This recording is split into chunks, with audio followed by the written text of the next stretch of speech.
अगर आप अपनी गर्लफ्रेंड को जहां चाहे वहां थप्पड़ नहीं मार सकते, छू नहीं सकते, किस नहीं कर सकते, मुझे वहां कोई इमोशन नहीं नजर आता। आपकी किसी भी तरह की भावनाएं भड़के उससे पहले ये जान लीजिए कि ये दिव्य ज्ञान मेरे दिमाग की उपज नहीं है। आज से ठीक 3 साल 1 महीने और 8 दिन पहले एक फिल्म रिलीज हुई थी। फिल्म का हीरो मल्टी टैलेंटेड था। वो फुटबॉल का चैंपियन था जो गोल करने के बाद हार का गम झेल रही विरोधी टीम को दौड़ा दौड़ा कर पीटता था, चाकू की नोक पर लड़कियों के कपड़े उतरवाता था, फिल्म में प्रेमिका बनी हीरोइन को थप्पड़ मारता था और तो और गीला सूखा सभी तरह का नशा करता था। तो भाई फिल्म है तो डायरेक्टर भी होंगे ही। शुरू में जो मैंने बोला था वो अद्भुत वाक्य इसी फिल्म के डायरेक्टर के कंठ से फूटा था। हाय, मैं हूं सोनल और आप देख रहे हैं ऑर्डिनरी की स्पेशल सीरीज म्याऊं। समझ तो आप गए ही होंगे, लेकिन फिर भी मैं बता ही देती हूँ। अभी मैं जिस फिल्म का जिक्र कर रही थी उसका नाम है कबीर सिंह, जो तेलुगु फिल्म अर्जुन रेड्डी की रीमेक थी। आप अभी ये सोच रहे होंगे कि इस फिल्म के रिलीज होने के इतने दिनों बाद मुझे इस पर बात करने की जरूरत क्यों आन पड़ी। दरअसल इस फिल्म ने एक ऐसी बहस को जन्म दिया है जो अब तक चल रही है। फिल्म में कबीर सिंह के किरदार ने टॉक्सिक मैस्कुलिनिटी के नए आयाम गढ़े। मुझे आज भी वो दिन याद है जब फिल्म का नायक कबीर सिंह सिर्फ एक गिलास टूटने पर अपनी काम वाली बाई को मारने के लिए दौड़ा लेता है और हॉल में तालियां और सीटियां बजने लगती है। अपनी प्रेमिका को इजाजत के बगैर छूने और उस पर हाथ उठाने वाले कबीर सिंह का विरोध भी हुआ और उसकी हरकतों को जस्टिफाई भी किया गया। तो हुआ ये कि कबीर सिंह, जिसे अर्जुन रेड्डी फिल्म पर उसका रीमेक बना था, उसमें लीड रोल निभाया था विजय देवकोंडा ने। 28 जुलाई को करण जौहर के चैट शो कॉफी विद करण का नया एपिसोड आया। इसमें विजय देवकोंडा और अनन्या पांडे पहुंचे थे। करण जौहर ने विजय देवकोंडा से पूछा, अर्जुन रेड्डी जैसी फिल्म को आप महिला विरोधी फिल्म के तौर पर देखते हैं या फिर एक प्रेम कहानी की तरह। इस पर विजय ने कहा कि बतौर एक्टर वो कैरेक्टर को जज नहीं करते। उन्होंने अर्जुन रेड्डी की क्योंकि वो उसके कैरेक्टर और प्रीति के साथ उसके बिहेवियर को समझते हैं। विजय ने यह भी कहा कि उन्हें ये फिल्म एंटी फेमिनिस्ट नहीं लगती। अर्जुन ने प्रीति पर हाथ उठाया, ये सही है या नहीं वो नहीं बता सकते।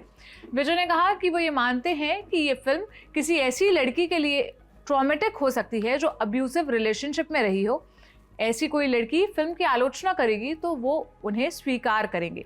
इसके बाद करण जौहर ने पूछा कि क्या विजय देवकोंडा कभी रियल लाइफ में अर्जुन रेड्डी बनना चाहेंगे। इस पर विजय ने कहा, नहीं, मैं कभी अपना हाथ नहीं उठाऊंगा। अगर बात वहां तक पहुंचती है जहां मुझे किसी महिला पर इस कदर गुस्सा आएगा तो मैं वॉकआउट करूंगा। इस मुद्दे पर करण जौहर ने कहा कि अब्यूसिव रिश्तों को ये कहकर नॉर्मलाइज किया जाता है कि जब उस रिश्ते में इन्वॉल्व 2 लोग उसमें कंफर्टेबल हैं तो आपको उससे क्या दिक्कत है। अगला नंबर अनन्या पांडे का था। करण ने अनन्या पांडे से पूछा कि क्या आप उन लड़कियों में से हैं जिन्हें अर्जुन रेड्डी पसंद है। इस पर अनन्या ने जवाब दिया कि फिल्म के गाने उन्हें पसंद थे, लेकिन फिल्म में जिस तरह से रिलेशनशिप को दिखाया गया वो ठीक नहीं है। अनन्या ने यह भी कहा कि कुछ लोग फिल्म में दिखाई गई बातों को असल जीवन में भी अप्लाई करना ठीक मानते हैं। अनन्या पांडे की यह बात असल मायनों में ठीक लगती है, क्योंकि मैंने अपने आसपास कई ऐसे लोगों को देखा है जिनके पार्टनर उन्हें मेंटली और फिजिकली अब्यूज करते हैं। बावजूद इसके वो किसी तरह रिलेशनशिप को ढो रहे होते हैं। फिलहाल सबसे पहले तो हम ये समझ लेते हैं कि अब्यूसिव रिलेशनशिप आखिर है क्या। अगर आपका पार्टनर भी अब्यूसिव है तो क्या करना चाहिए, ये जानने के लिए हमने मेंटल हेल्थ एक्सपर्ट अखिल अग्रवाल से बात की। सुनिए उन्होंने क्या कहा। जब भी किसी रिलेशनशिप में म्यूचुअल रेस्पेक्ट खत्म हो जाता है तो वो एब्यूसिव रिलेशनशिप की श्रेणी में काउंट होता है।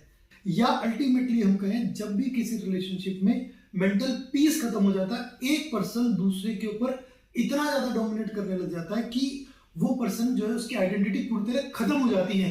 इसमें सेक्सुअल एब्यूज भी इंक्लूड होता है, जो बाकी सोसाइटी उसे कट ऑफ करना या आइसोलेशन करना या अपने थॉट प्रोसेस को इतना डोमिनेट कर लेना कि सामने वाला सोच ही ना पाए। इसे हम रिलेशनशिप में एब्यूज करते हैं।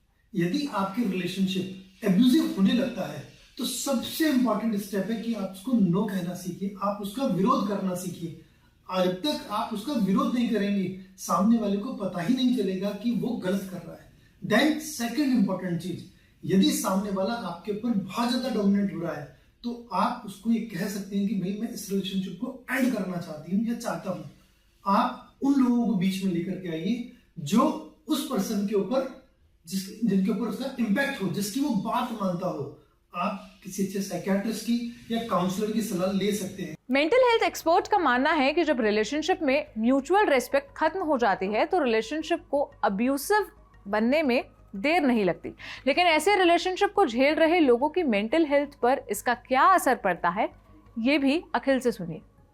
एब्यूजिव रिलेशनशिप का सबसे बड़ा जो दुष्प्रभाव होता है वो होता है मेंटल हेल्थ के ऊपर।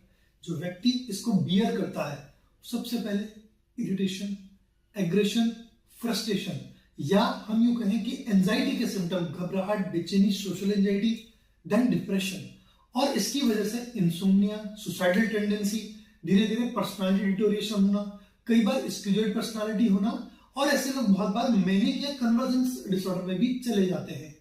सुसाइड बहुत कॉमन प्रॉब्लम है।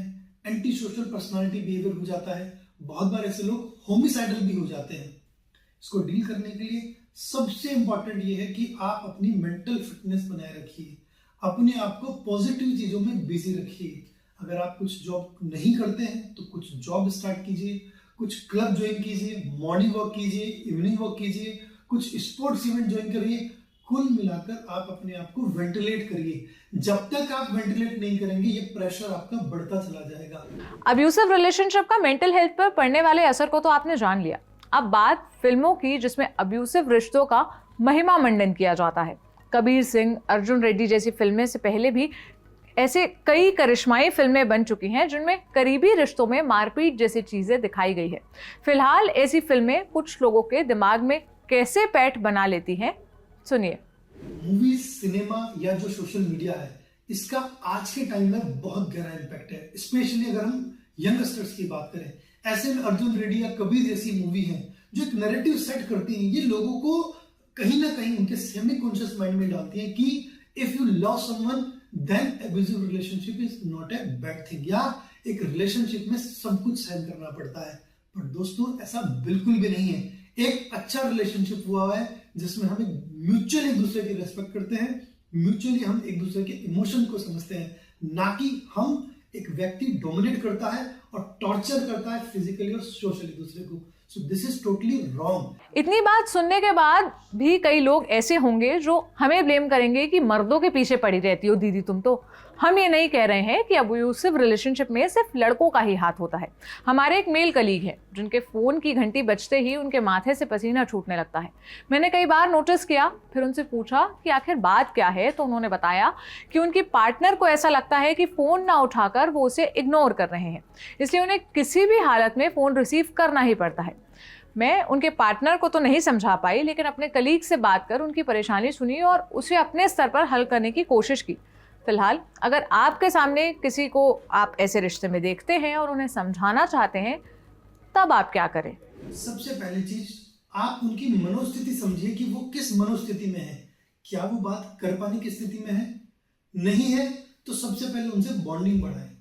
बॉन्डिंग बढ़ाने के बाद आप उनसे बात करें, ओपनली बात करें, उनके सिम्टम्स को समझें। यदि वो डिप्रेशन में है, एंजाइटी में है, तो उनको किसी साइकियाट्रिस्ट से दिखाएं, ताकि जैसे जैसे उनकी मनोस्थिति बेटर होगी वो आपकी बात को समझ पाएंगे।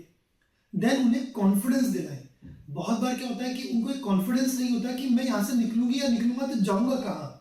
आपको उनको वो कॉन्फिडेंस दिलाना है कि आप हैं उनके लिए। हमें उम्मीद है कि अब्यूसिव रिलेशनशिप का तिया पाचा आप समझ गए होंगे। किसी ऐसे रिश्ते को झेलना जिसमें आपको इस बात का भी अंदाजा ना हो कि आपका पार्टनर आप पर कब हाथ उठा देगा, आप अपने पार्टनर से प्रेम से ज़्यादा उसके डर में रहे, तो सोचिए कितना खतरनाक है। आज का म्याऊं लिखा था मेरे साथी नीरज ने। आप इस मुद्दे पर क्या सोचते हैं मुझे कमेंट बॉक्स में ज़रूर बताइएगा। अब आपसे मुलाकात होगी सोमवार को एक नए टॉपिक के साथ। अपना ख्याल रखिए। शुक्रिया।